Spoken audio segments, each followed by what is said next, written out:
In 2 Chronicles chapter 6, King Solomon stands before all Israel to dedicate the newly completed temple in Jerusalem. After the glory of the Lord filled the house in the previous chapter, Solomon responds with worship, gratitude, and one of the most profound prayers in the Bible, asking God to hear the prayers of all who seek Him. Solomon begins by acknowledging the Lord's presence.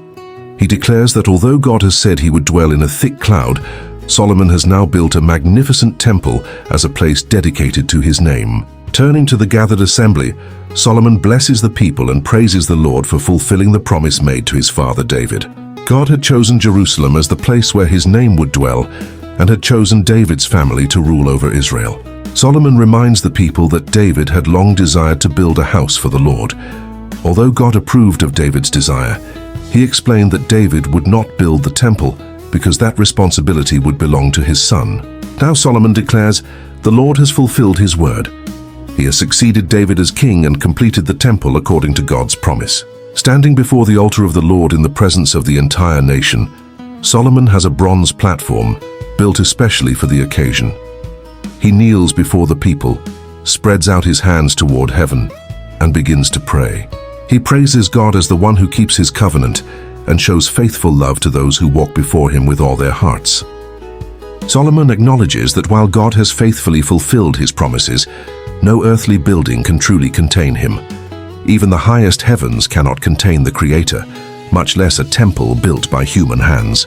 Yet Solomon asks God to let his eyes remain open toward this temple day and night. He prays that whenever people pray toward this place, the Lord will hear them from heaven and respond with mercy. Solomon then presents several situations in which the people may cry out to God. If someone sins against another and comes before the altar seeking justice, Solomon asks God to judge rightly. If Israel is defeated by enemies because of sin, but later repents and returns to the Lord, he prays that God will forgive them and restore them. If the heavens are shut and there is no rain because the people have sinned, Solomon asks that when they confess God's name and turn from their wrongdoing, the Lord will forgive them and send rain upon the land. He also prays for times of famine, plague, drought, locusts, disease, or any other disaster. Whenever individuals or the whole nation humble themselves, stretch out their hands toward the temple, and seek God, Solomon asks that the Lord will hear from heaven, forgive and act according to each person's heart. Solomon's prayer extends beyond Israel. He even prays for foreigners who come from distant lands because they have heard of the Lord's great name, mighty hand, and outstretched arm. When they pray toward this temple, Solomon asks God to answer them so that all nations may know and fear the Lord. Finally, Solomon prays for Israel when they go to war and when they are taken captive because of sin. If they repent with sincere hearts and pray toward Jerusalem and the temple, he asks God to hear their prayers, forgive them, and restore them.